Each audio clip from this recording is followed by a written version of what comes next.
Hello everyone, আসসালামু আলাইকুম। কেমন আছেন সবাই?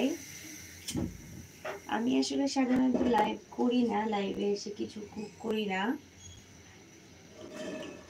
তো আজকে মনে হলো একটু করি লাইভ কুকিং। কেন জানি আমি যা ভিডিও আপলোড করছি সব শর্টস হয়ে যাচ্ছে, সেটা লং ভিডিও আকারে আসছে না।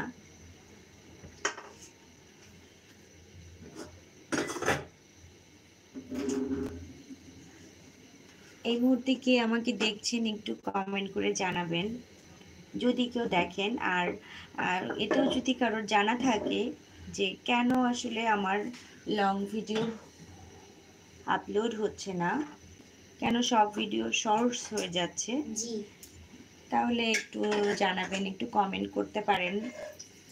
যদি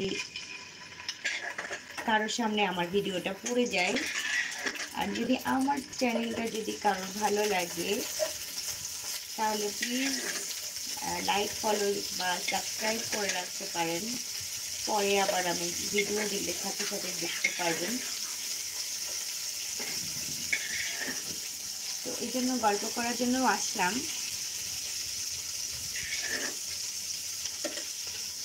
সাধারণত আমি লাইভ করি না, তো কারোর জানার কথা না যে আমি আজকে লাইভে আসতে পারি বা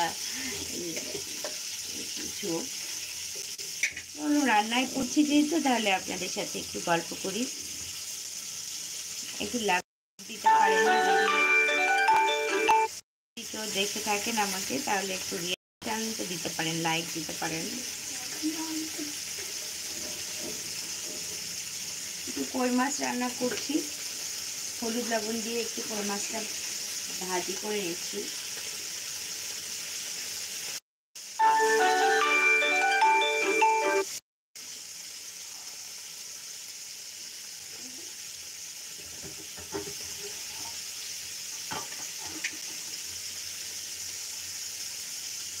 কে কে দেখছেন আমাকে একটু জানাতে পারেন।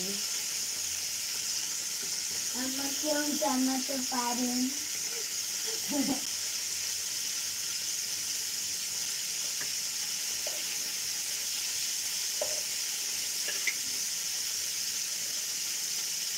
আসসালামু আলাইকুম।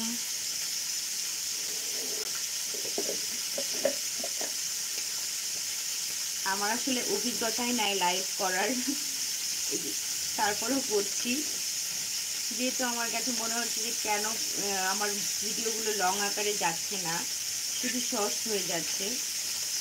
ভাবলাম আচ্ছা লাইভ করার পরে এই প্রবলেম শেষ হয় কিনা দেখি, এই জন্য লাইভ করলাম। আর সবসময় আসলে ভিডিও বানানো হয় না, ডেডিকেটেড ইউটিউবার মনে হয় হতে পারবো না কখনোই, যে এটা নিয়ে থাকবো, এটাকে সময় দিব প্রচুর। সব কাজে ঘিরে আসলে হয় না।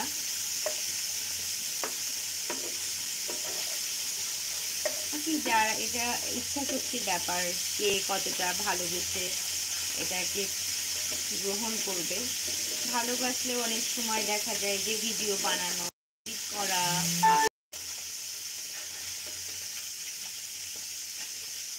রান্না বান্না করা আমরা আসলে সবাই পারি। ইউটিউব চ্যানেলে এখন এত রান্না বান্নার ভিডিও যে কার ভিডিও রেখে কার ভিডিও দেখবে। আবার ভিডিওর মান ভালো না হলেও অনেকেই দেখতে চায় না।